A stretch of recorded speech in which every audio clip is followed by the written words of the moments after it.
Okay, so we're in Pirkei Avos, Perek Gimel, chapter 3, and we're starting with what I'm calling Mishna 15, and it begins, Rabbi Akiva Omer. Rabbi Akiva says, Sechok v'kalos rosh, margilin le'erva. So the translation here, which comes from Sefaria, merriment and frivolity accustom one to sexual licentiousness. Schok would be like joking around. Kalos rosh is like, here they say frivolity, it's like light, like being very light about things. So those things are margilin le'erva. They accustom one to inappropriate sexual activity. Masores, tradition, siag la Torah, is a fence to the Torah. Masros, tithing, giving a 10%, siag la osher, is a fence to wealth. Nidarim, siag la precious. Vows are a fence to precious. Here they call it, say, abstinence. And finally, siag la chachma shtika, a fence to wisdom is silence. Okay, so again, there's, I guess, almost like two parts to this Mishnah, two sections, it seems. The first is a statement, what brings about erva, what brings about sexual licentiousness, and that would be schok and kalos rosh, merriment and frivolity. And then on the other side of things, we have protections, or maybe good things, we would say. And that is that masores, tradition, is offense to Torah, tithes are offense to wealth, nidarim, oaths, are offense, or vows are offense to precious, abstinence, and the fence for wisdom is shtika, is silence. Okay, is this like a, I mean, really we have more than two things, obviously. We have a total of 1, 2, 3, 4, 5 sort of subjects in the Mishnah.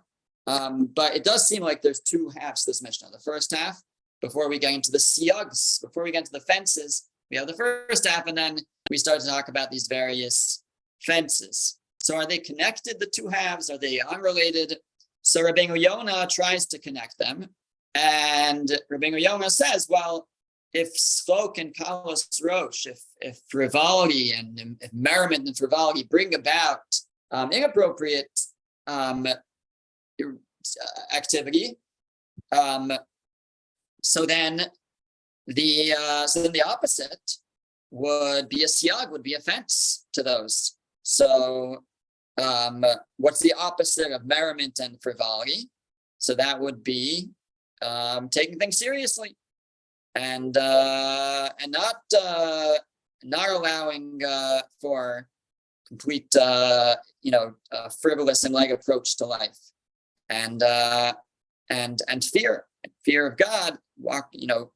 So that those will be protections against erva, arayos, against coming to a person arriving at a place where they're involved in inappropriate sexual activity. So those would be protections to take things more seriously and not engage in frivolity.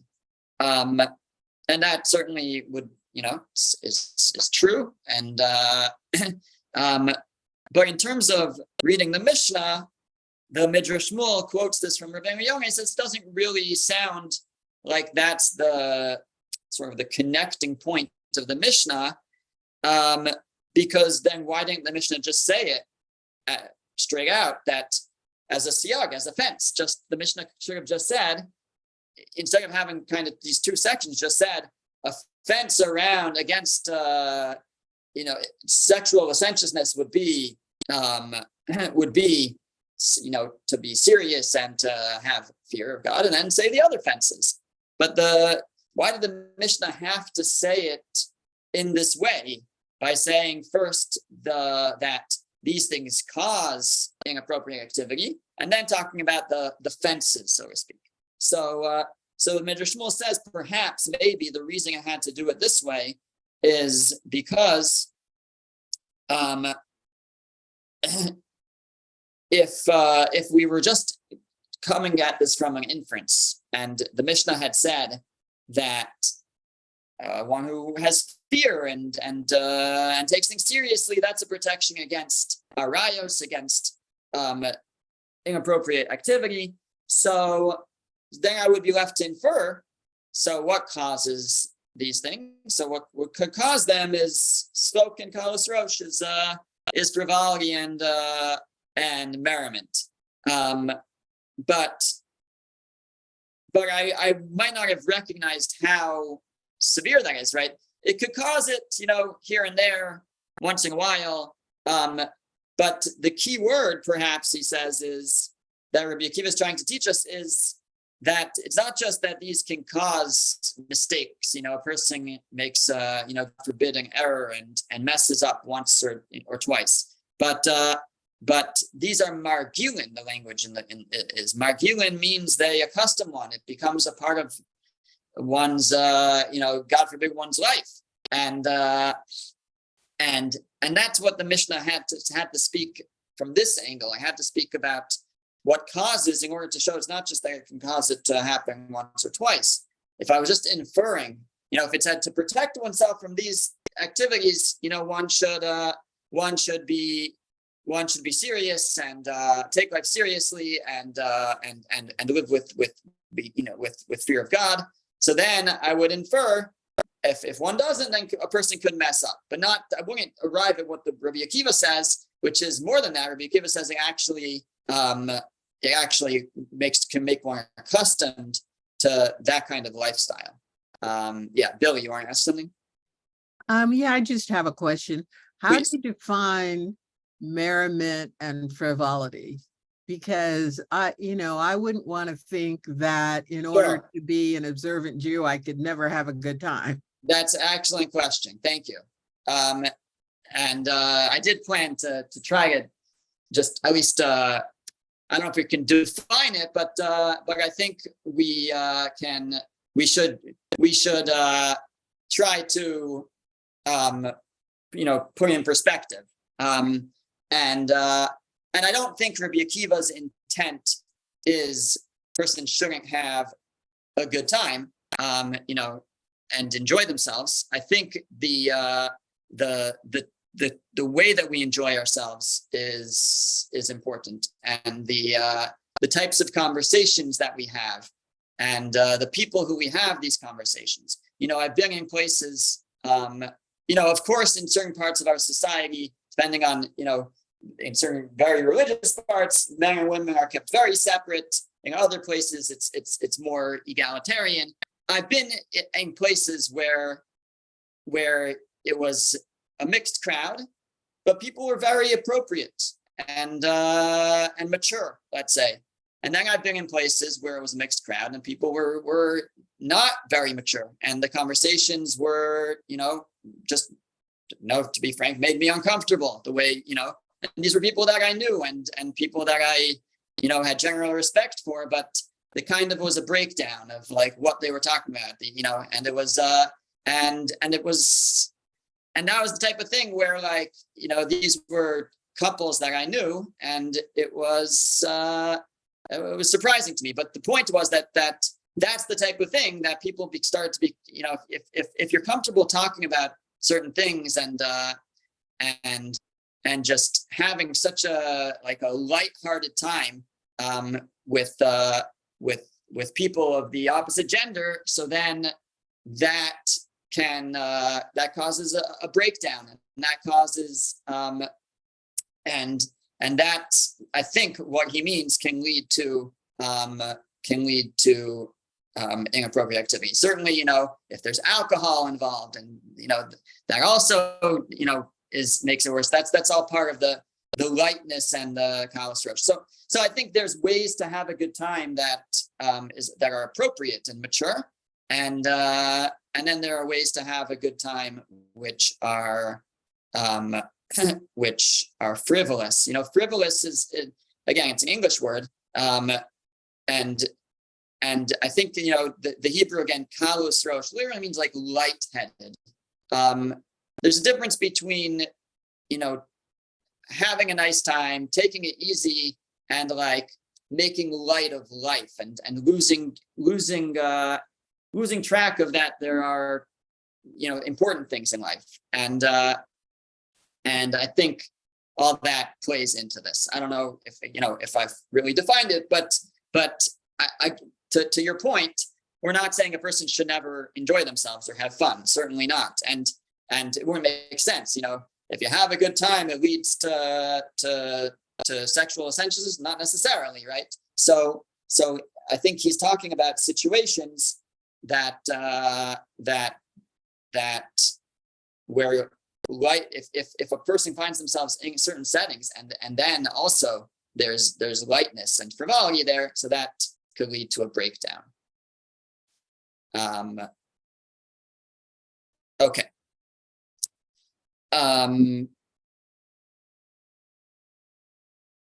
Now, in particular, the Midrash Shmuel suggests that we are coming off from the previous Mishnah where Rabbi Yishmael had said, and Rabbi Yishmael was a contemporary of Rabbi Akiva, Rabbi Yishmael had said that you should greet everyone with joy, right? And be happy around people. So certainly that's the case, right? That Rabbi Akiva is not coming to disagree with that. But the way that we again engage with people is important. You should be happy around people and be pleasant, but that doesn't mean that life should always be a party with all every person that we encounter. And so Rabbi Akiva may be responding or elaborating on what Rabbi Shmuel previously taught, that we should greet people with joy. So he's not arguing, but he's saying that we should also, though, remain in control of how we behave around people. Okay, the other thing that the commentaries note about the language of the Mishnah in terms of this first clause is margilin. So margilin, we said that we translate as one becomes accustomed, and the first approach that we've suggested for that word was really that like it becomes a part of one's life, one's lifestyle, God forbid. And that's one way to understand margilin. Margilin, to be accustomed to something, also can have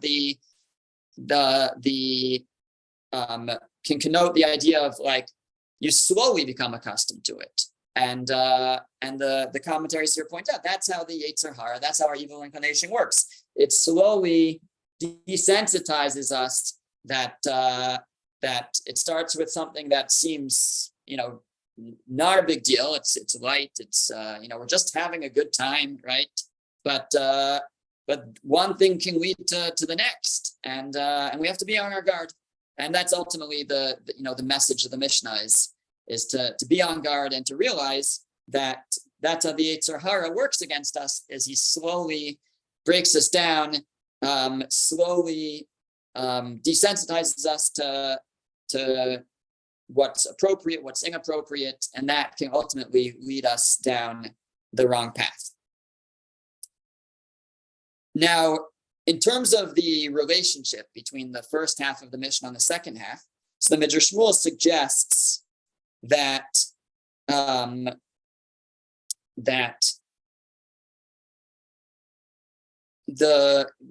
whole Mishnah is trying to bring out that it might be a little counterintuitive to think in these terms, but we should realize this. And each of these points that it's making is somewhat maybe counterintuitive, and that's why Rabbi Akiva wants to highlight them. And so, schok and kalos rosh, like we said, like lightheadedness, joking around. So, it doesn't say in the Torah that that's forbidden anywhere. It doesn't say that's forbidden. So it seems like, what's the big deal, right? There's nothing. We're not transgressing anything. Show me the verse that it says I can't do that. So that's what one might say, but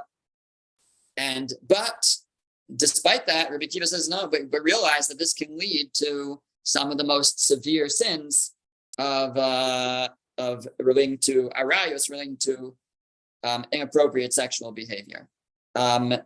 Now, just like that's not necessarily so obvious, because again, one might say, well, the Torah never forbade it, so why is it? What's the problem?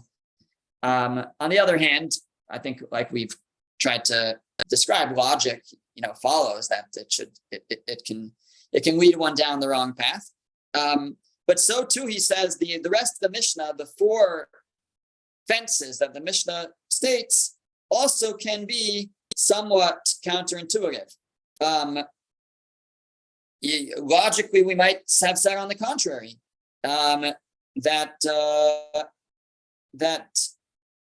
these things are not good ideas, but no, the Mishnah Rabbi Akiva is trying to highlight that these are actually protective. So starting out with the first one. So the first one was Masores Tiag Torah. Masores, the tradition, is a fence around the Torah. Now, what does that mean, Masores? So we'll give a little bit later some more interpretations, but for now, Masores we're going to understand to mean that it's the tradition of the oral Torah. The oral Torah, having an oral tradition, is a protection for the Torah. Now, you might say, what are you talking about? Isn't it so much more, if you want to perpetuate and have the, and keep Torah strong, isn't it so much more enduring to write down the oral Torah? What is it about the oral Torah that's enduring, that can protect the Torah? Now, practically speaking, we did reach that point where we couldn't. We did have to write down the oral Torah, and that's what we have the Mishna and the Talmud and Pirkei Avos as part of the Mishnah. But plan A, really, the ideal is that we should have an oral tradition. So why is it? How could we say that keeping the Torah, at least the oral tradition, oral, is a protection for the Torah? And he suggests that's because when you need to know something by heart, so you truly work to maintain it.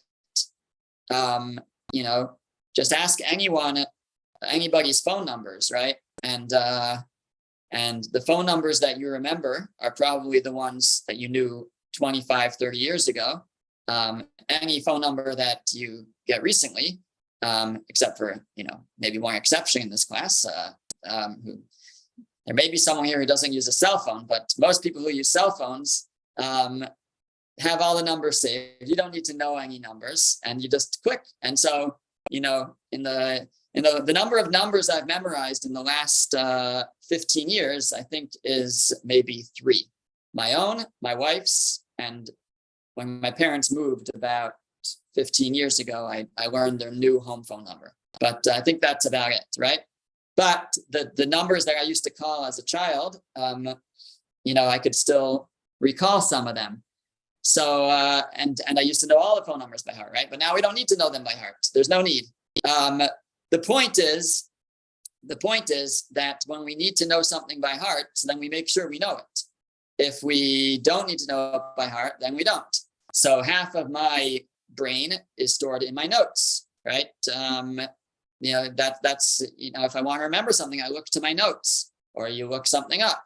But the ideal really is that that we can recall it on our own, and that's the advantage of a oral tradition, is that way people make sure that they know it. So if we want to be a nation who knows Torah, and the Torah is a part of us, so an ideal is for the oral tradition to remain oral. But like I said, we as a people, as a nation, we reached a point where that was no longer feasible because of many, political factors and historical factors. But that's still an ideal. Yes, question, Rob. Also, it just seems to me that, if you have something written down, you can put it on a shelf and ignore it. But if it's an oral tradition, then people are discussing it, and you're going to be drawn into actively participating in it. And even the Mishnah, which was the first major part of the oral tradition that was written down, you can't really just pick up the Mishnah and read it and understand what it's talking about. It's designed to be a prod to further discussion. And even the Gemara records what it has as discussions. Agree. Okay, good point. Yeah, I mean, I think that maybe this is what you're saying, but I think even the Mishnah was intentionally written in a way that it's cryptic, and it requires an oral tradition to explain it. Even a rebbe, a teacher. So okay, very good. Fine. So that's number one. So it might be counterintuitive. You might say, "What do you mean having an oral tradition is offense to Torah?" It sounds like a terrible idea. Write it down. That preserves it. But no, on a certain level, and again, in certain times, it was more ideal for it to remain oral, and that way it really endured, because it endured in people's minds and they knew it. The second is maestro siagla osher. So tithes are a fence around wealth. Now, of course, you'd say, what do you mean? The more you give away, the less that you have, right? So how is tithing, giving charity, a fence to one's wealth? How is that going to protect one's wealth? So there's two ways to this really could be understood. Now, the sages already teach us that when the Torah says aser to aser, one should surely tithe. So the sages learn out aser bishvil shetit asher, that you should tithe in order to become rich. Not that you should do it for that reason, but by tithing one becomes more wealthy. So this can work on a sort of segula level, where there's this God promises. Actually, even when it comes to charity and tithing, God says this is the one thing you can test God on. Bichanuni na bizos, God says, you test me on this if I don't open up the heavens and provide for you. So there's one level of this is that actually giving tzedakah or giving meiser, and where the promise applies is kind of its own question. But where this assurance applies, but the idea that when we give, God rewards us. So with more wealth.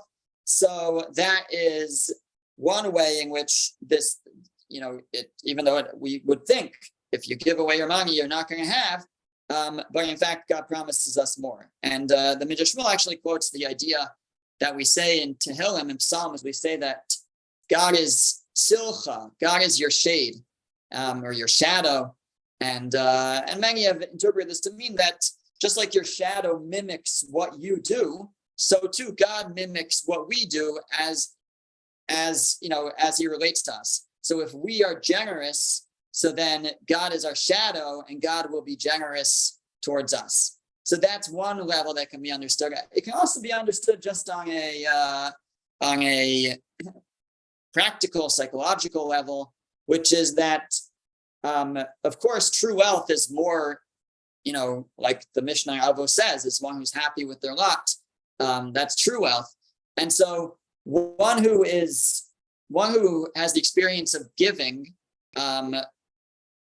recognizes that what they have is from God, that express recognition that there's kind of a treasurer for God, and that God gives to us in order that we should do what we, be able to hand out what we can to others. So that leaves a person if a person is recognizing that what they have comes from God, so then they feel rich, they feel wealthy, they don't feel like they need more. I have what I need. I have whatever God has decided that I should have, and that's that's exactly what I need. So by giving, actually, we become more happy with what we have, and that could be another explanation. So Midrash Shmuel really focused on the other way, that by giving, God rewards us with more. So actually, by tithing, it leads one to wealth. I think it also leads a person to a feeling of wealth inside, of being happy with their lot. The third is nidarim siagla precious. So vows are a fence to abstinence. So how is this? Is this intuitive or counterintuitive? So it's funny, because the way that he explains it is assuming that people are counterintuitive, meaning he suggests that even though logically, what if a person takes a vow, not to do something, so you might say, well, you're just challenging yourself, and sometimes a person sins just for the sake of sinning. They when they have a Yetzer Hara, when they have the evil inclination, gets us to do things that we're not supposed to do. So by vowing, actually, I might be making my situation worse, because now a vow creates an additional prohibition on oneself that wasn't there before. Before I vow, I'm allowed to do, assuming I'm vowing about something that's permitted. But I'm vowing not to do it, even though it's permitted. So then I've created for myself my own prohibition. So now the Yetzer Hara, the evil inclination, is going to work on me to get me to fail in that, and to transgress my own vow. So you might say vows are bad. On the other hand, he says no. He says it depends, actually. We do have a perspective in the Talmud that taking a neder, taking a vow, is actually not a good idea. Because in a certain way, we're doomed to failure. So why create additional prohibitions? The Torah tells us what we could and can't do. I don't need to create new levels of prohibition. On the other hand, Midrash Shmuel suggests that if a person reaches a level where they are ready for precious, ready for abstinence, meaning they've achieved a level of sanctity, of completeness, of straightness, that they're kind of ready for the next step. The next step is actually maybe to live with some level of abstinence. So, and some of our greatest leaders have lived very simple, very, very simple lives that and have lived in such ways that we probably couldn't imagine. But there is a level that one can reach. So if one is there, ready for that level, so then actually a siyag, a fence for precious to reach that level of abstinence would be to take vows. But for regular people, it's probably not the best idea. And then lastly, we have the protection against wisdom is silence. Now you might say, what do you mean? The way to achieve wisdom is to talk and to question and to answer and to argue. Now that's true. Those things could be important to achieving wisdom, but ultimately the best tool to achieve wisdom is silence, is to be able to listen. We had this in an earlier Mishna that the Midrash Shmuel quotes, that Rabbi Gamliel said, all my days I lived amongst the sages, and I didn't find anything better than silence. And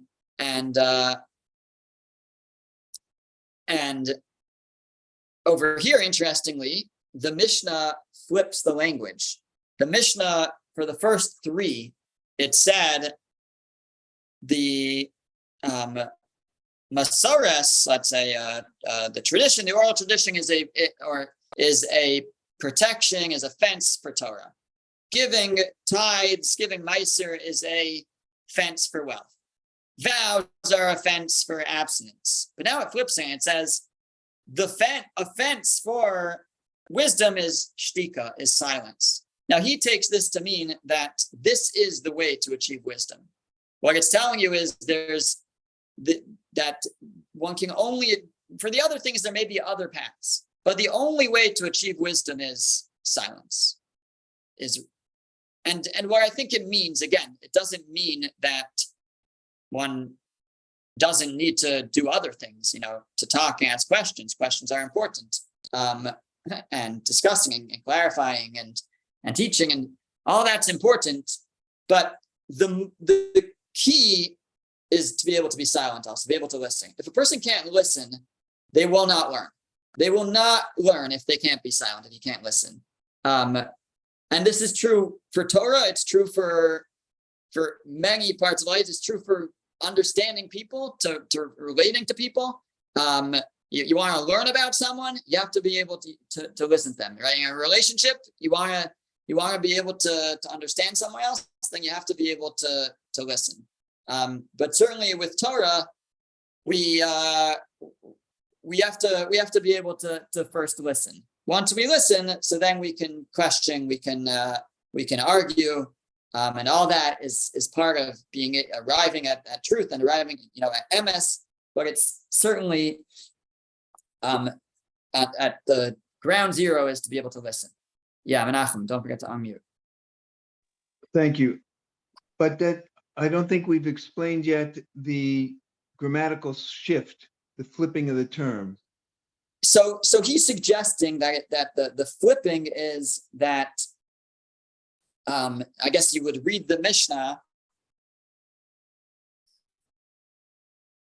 that tradition is a fence for Torah, tithes are a fence for wealth, vows are a fence for abstinence. The fence for wisdom is silence. So again, I'm kind of inserting a little bit of a and the. It doesn't say that in Hebrew, but he feels that the flip of putting the word fence before wisdom is saying the fence for wisdom is silence.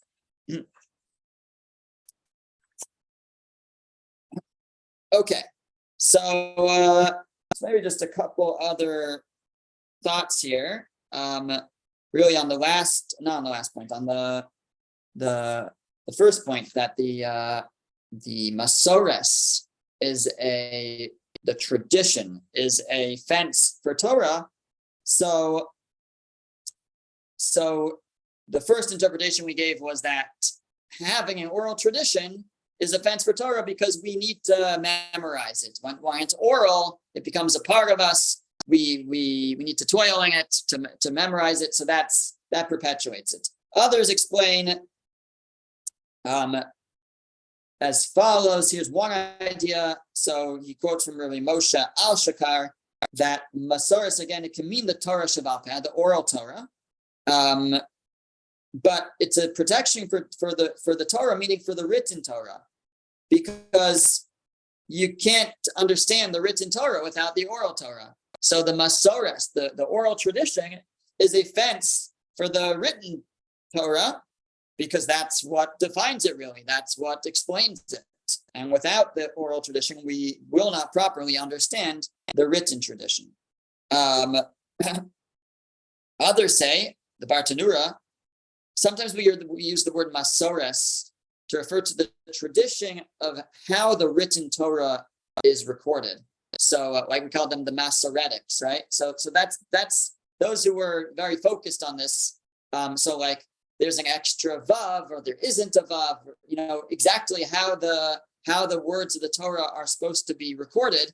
So that's sometimes called Masoros. And and Bartanura suggests that's what it's talking about. That Masoros, that tradition of exactly how the written Torah is meant to be written in the Hebrew, with exactly which letters, etc. So that's a fence around Torah, because there are many mitzvos, there are many commandments that are hinted to based on those extra letters or missing letters, etc.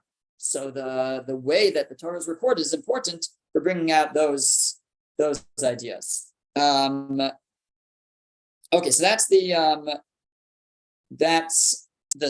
Masoros Yaga Torah. The tradition is a fence around Torah. Again, 3 interpretations. Our first one was that having an oral tradition protects Torah because it causes us to memorize it and forces us to, and that perpetuates it. Number 2 is we mean that the Torah Shabbat, the oral tradition, protects Torah because that's what explains the Torah Shabbat, the written Torah for us. And thirdly, it's the tradition of how the written Torah is to be recorded appears in an actual Torah, extra vavs, missing letter, this and that. So those are all important because those also allude to various mitzvahs, or at least, or even the guidelines around various mitzvahs. In terms of the silence being a fence around wisdom, so some suggest actually that it's a fence not to achieve wisdom necessarily, which may be true too, like we said earlier, but it's a fence that we need to place around certain types of wisdom. And that would be the deep secrets of Torah, Kabbalah, etc., that we need to have a fence around around wisdom, around certain types of wisdom, and not just share it freely. There are certain parts of Torah that should be left. We should at least have a fence around them. Be carefully distributed. Let's say.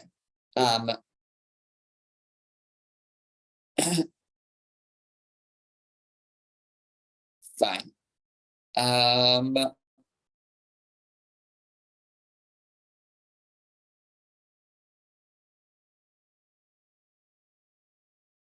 Okay, let's hold there for that Mishnah, and we'll move on. So just a quick summary. The Mishnah said that that spoken kalos rosh, frivolity, merriment can lead one to sexual licentiousness. So as we tried to define, we don't mean a person can't have fun, can't have a good time, but it has to be done appropriately, and we have to be aware of what company we're in and what's appropriate behavior, what's appropriate discussion, and because if not, it can lead one to either a lifestyle of licentiousness or just lead one down a path, which eventually slowly wears us down, desensitizes us to the point where things that we should be very far away from become permitted in our eyes. And then we had 4 fences, each of which we said is maybe slightly counterintuitive. The protection for Torah is masoros, is tradition. The oral tradition protects the Torah either because it allows us to remember it or because it's the oral tradition that defines the Torah for us, explains the Torah for us. Maestros, giving charity, actually leads to wealth, either actual material wealth or a sense of a feeling of wealth inside a person. Nidarim, vows, for a person who has maybe reached a level where they're ready for such a thing, can be a good way to protect one, to be a fence for abstinence. And finally, a protection for wisdom is shtika, or the protection for wisdom. The way to acquire wisdom is silence through the power of listening. Okay, the next Mishnah is a very important Mishnah. We don't have so much time, but we'll at least start it. And we'll see. I guess we may do it quickly. So the next Mishnah says, Hu haya omer. He used to say, this is still Rabbi Akiva talking. Chaviv adam shenivra b'tzelem. Man is beloved, is dear to God for having been created in his image, in the image of God. Chiba yisera no das lo shenivra b'tzelem. Even more, especially beloved is he, for it was made known to him that he was created in the image of God. Shenemar, as it says, ki b'tzelem elokim asa adam, that in the image of God was man made. What does it mean to be created in the image of God? The commentaries here actually don't elaborate too much, or at least the Midrash Shmuel doesn't. He brings some ideas, but it's really a question for Genesis, for Parashas Bereshis, where it describes us as being created in the image of God. There's something about us that has a godliness to it. It could be our free choice. It could be that we, the Kabbalists more talk about that. Just as God, Tzelem would mean we're similar to God. God creates and impacts, and God has empowered us with that our actions have tremendous impact. that could be the idea of Tzelem Elokim. We're similar. We're in the image of God. We're similar to God in that way. God has empowered us in that way. It could mean that that the traits of God are manifested, can be physically described. Again, God is not physical, but the way the human body, God formed us in a way that's supposed to be a parable for God's traits. So again, in Kabbalah, there's like the right hand and the left hand, and all these things represent different traits of God, and we're created in that image. We're created to mirror that. So that's, but the idea, though, simply that there's something about us that's similar to God, that's powerful in its own right. So man is dear that he's created in the image of God, and not only that, but we are told that we're created in the image of God. The Mishnah goes on and says, Chavivin Yisrael, Israel, specifically the nation of Israel, is dear, is beloved on another level, Shenikru Banim Lamakom, because we are called the children of God, and the Chiba Yisera, even higher level of dearness, no das, no Shenikru Banim Lamakom, that we're told that we are called the children of God. Shenemar, as the verse says, Banim Atem LaHashem Elokeichem, you are the children of Hashem, your God. Chavivin Yisrael, Shnitan Lam Kli Chemda. Another aspect of special dearness or belovedness that Israel has is that we have been given Kli Chemda, the desirable instrument, desirable vessel, which is the Torah. And even more so is that we're told that we were given this, and not only are we given this Kli Chemda, this desirable instrument, but it's the desirable instrument Shebo Nivra Ha'olam, that the world was created with. Shneimar, as the verse says, a good taking I have given to you, do not abandon my Torah. Okay, so the truth is that we're not going to have time really to get into too much detail. It will give us thought, give us a week to think about this Mishnah, and next time we'll try and discuss it. Okay, we'll stop there. Thank you, Rabbi. Yashkar. That was good. Thank you. Thank you.